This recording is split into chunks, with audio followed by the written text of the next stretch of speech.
Aunty এমন একটা ভাব করছো যেন আমরা কিছুই জানি না। নাটক করছে অঙ্কিতা, বুঝতে পারছো না?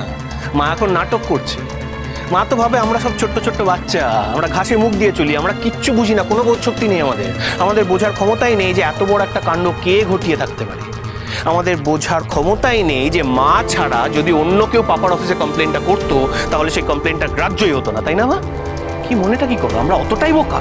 আমি মিথ্যা কথা বলি না জাম্বো, আমার মিথ্যা কথা বলার দরকার পড়ে না। তোর পাপার কোনো ক্ষতি আমি করিনি।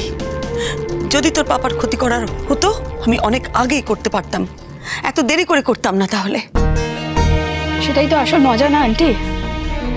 তুমি পাপার ক্ষতিটা তখন করলে যখন পাপার সঙ্গে জুন আন্টির বিয়েটা হয়ে গেল, তখন। পাপা তো বিয়েটা করতেই চাইনি, পাপা তো বাড়ি থেকে চলে গেছিল। তুমি পাপাকে জোর করে বাড়িতে নিয়ে এলে, আসলে তুমি পাপাকে পানিশ করতে চেয়েছিলে, আর কিছুই না। দেখো অঙ্কিতা, যা জানো না সেটা নিয়ে কথা বলো না। সব জানি আন্টি, সব জানি। কিচ্ছু জানো না, তুমি কিচ্ছু জানো না।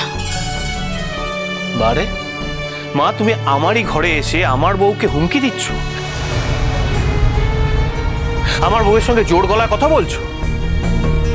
দেখো মা, তুমি যখন এই বাড়িতেই থাকবে, এই বাড়ি ছেড়ে কোথাও যাবে না, তখন দয়া করে অ্যাটলিস্ট নিজের জায়গায় থাকো, দুমদাম করে আমাদের ঘরে চলে এসো না।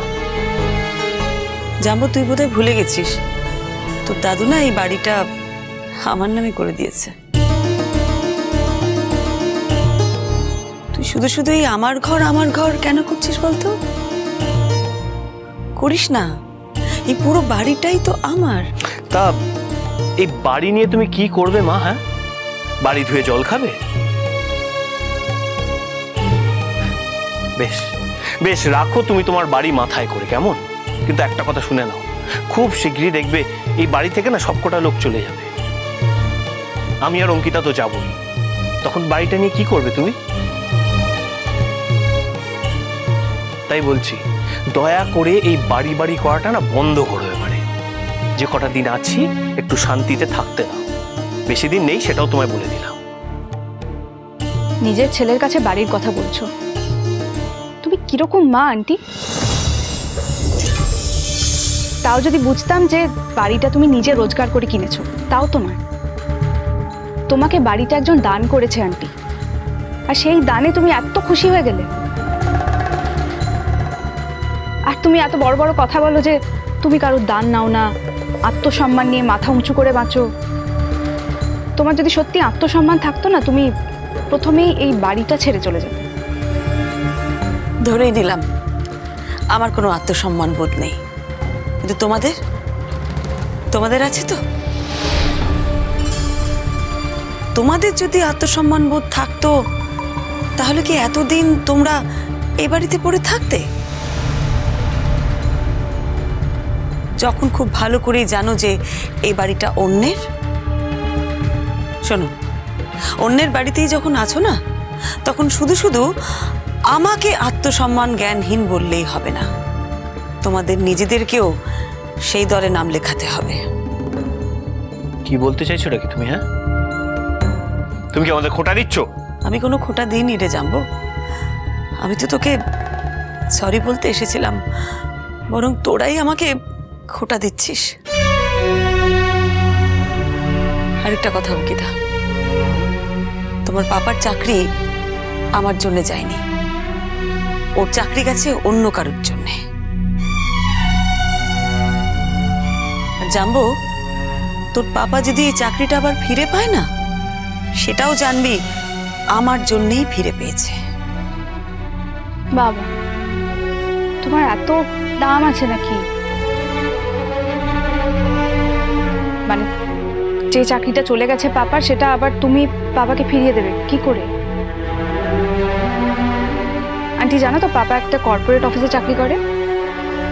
সেখান থেকে চাকরি চলে গেলে কিন্তু আর ফেরত পাওয়া যায় না। মানে তুমি বলতে চাইছো যে তুমি যে কমপ্লেনটা করেছো সেটা তুমি উইথড্র করে নিলেই পাপা আবার চাকরিটা পেয়ে যাবে? কি বলছো?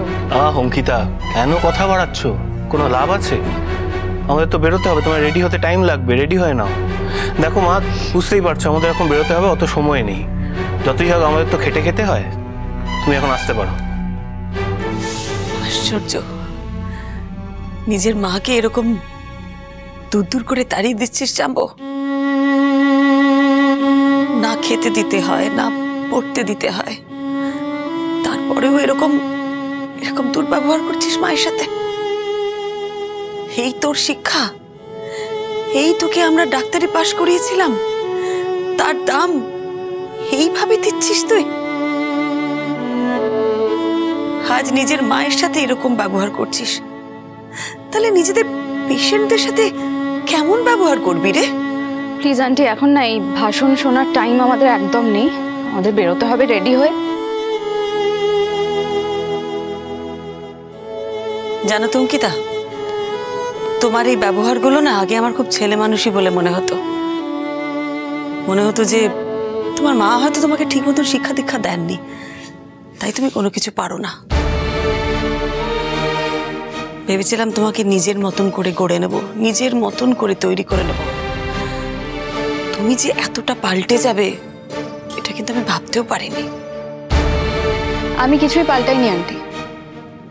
তুমি মনে করে দেখো তুমি পরপর কি অন্যায়গুলো করেছো, তাহলেই বুঝতে পারবে। আমি অন্যায় করেছি? কি অন্যায় করেছি আমি? তুমি তো এই সংসারটাই তছনছ করে দিয়েছো। এই সংসারটা আমি তছনছ করে দিয়েছি? সন্দেহ আছে মা? সন্দেহ আছে? ভেবে দেখো না, তুমি যদি সিম্পলি পাপা আর জুন আন্টি সম্পর্কটা মেনে নিতে তাহলেই তো আর এত কিচ্ছু হতো না। পাপা তো আবার একটা বিয়ে করতে যেত না। দেখো আন্টি, অনেকেরই এক্সট্রা ম্যারিটাল অ্যাফেয়ার হয়। এবার ব্যাপারটা হলো যে তোমার যদি তোমার ফ্যামিলির প্রতি এতটাই কমিটমেন্ট থাকে, ছেলে মেয়েদের প্রতি এতটা কমিটমেন্ট থাকে, সংসারের প্রতি টান থাকে, তাহলে তুমি সেটা মেনে নিতেও পারতে। দেখো, এত বছর পরে হাজব্যান্ড আর ওয়াইফের মধ্যে এমন কি সম্পর্ক থাকতে পারে যে হাজব্যান্ডের এক্সট্রা ম্যারিটাল অ্যাফেয়ার হলে তুমি এরকম জ্বলে পুড়ে শেষ হয়ে গেলে? তোমার জীবনে যদি এই ঘটনাটা ঘটতো অঙ্কিতা, আর যদি জাম্বো অন্য কারোর কাছে চলে যেত, তোমার কেমন লাগতো বলো তো? যা গিয়ে এসব কথা বলে লাভ নেই। বিশ্বাস কর জাম্বো, আমি শুধুমাত্র তোকে সরি বলতে এখানে এসেছিলাম, আর অন্য কোনো কারণে আসেনি। তুই তো একেবারে আমাকে ঘর থেকে চলে যেতেই বললি। ভালো করেছিস, ঠিকই তো। এই বাড়িটা যারই হোক না কেন, এই ঘরটায় যখন তোরা থাকিস তখন এটা তোদেরই ঘর। আর কখনো আসবো না, কখনো তোদের ঘরে আসবো না।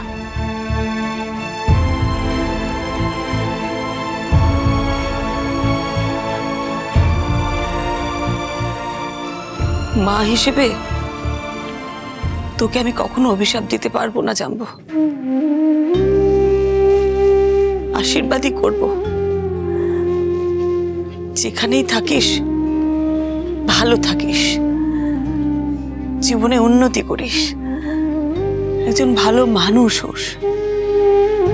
আজ বাদে কাল বিদেশে চলে যাবে, হাজার হাজার মাইল দূরে চলে যাবে,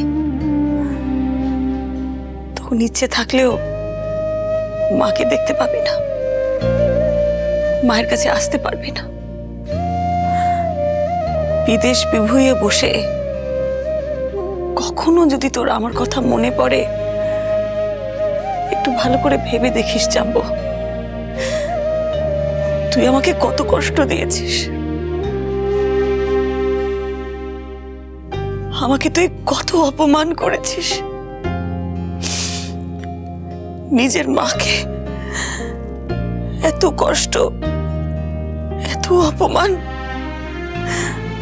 করা যায় না জানবো, করা যায় না।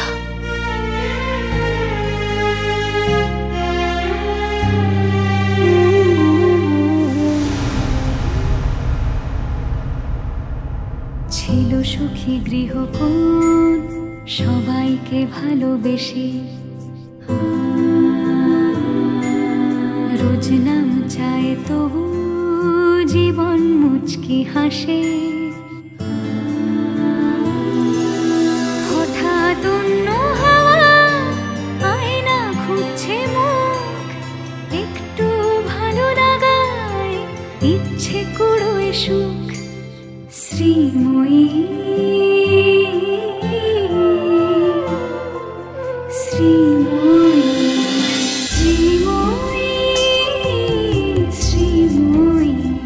স্টার জলসার প্রিয় শো দেখার জন্য সাবস্ক্রাইব করুন আমাদের ইউটিউব চ্যানেলে এবং আপডেটেড থাকার জন্য প্রেস করুন বেল আইকন। চলো চলো চলো চলো পাল্টাই।